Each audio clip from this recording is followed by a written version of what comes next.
Peneliti senior dari BRIN Firman Nur menyampaikan catatan usai debat Capres putaran pertama. Menurutnya ke depan dalam debat seorang Capres harus mampu melihat keseimbangan konsep dan relevansi program.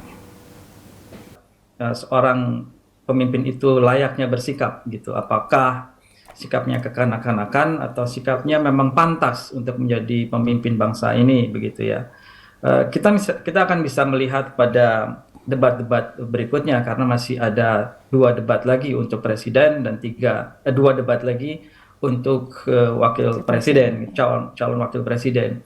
Dan dari situ mudah-mudahan masyarakat akan semakin mendapatkan gambaran kira-kira siapa yang memang pantas disebut sebagai seorang presiden bagi Republik Indonesia ini.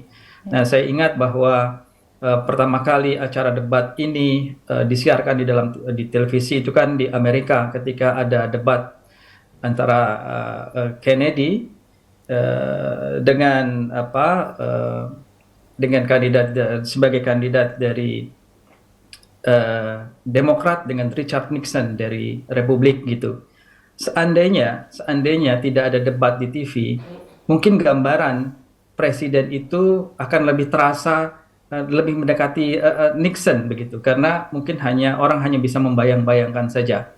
Tapi ketika debat itu berlangsung, maka terlihatlah sebetulnya siapa sosok yang lebih pantas memimpin bangsa Amerika dengan respon yang baik, dengan rasionalitas, dengan konsep-konsep yang jelas, tapi juga down to earth, dengan sikap yang matang, yang ternyata ini dimiliki oleh kandidat yang lebih muda begitu ya, yang bernama Kennedy yang kemudian menjadi rising star.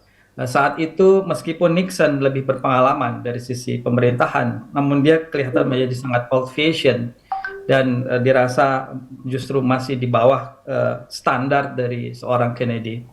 Nah, saya kira inilah kesempatan bagi rakyat untuk melihat secara lebih real, tidak hanya membayang-bayangkan saja bagaimana kira-kira sosok pemimpin kita di masa yang akan datang. Dan mudah-mudahan fungsi dari debat ini juga adalah selain menguji substansi, tapi juga menguji bagaimana mereka memiliki attachment dengan perasaan dan kepentingan rakyat Indonesia seluruhnya. Saya kira demikian.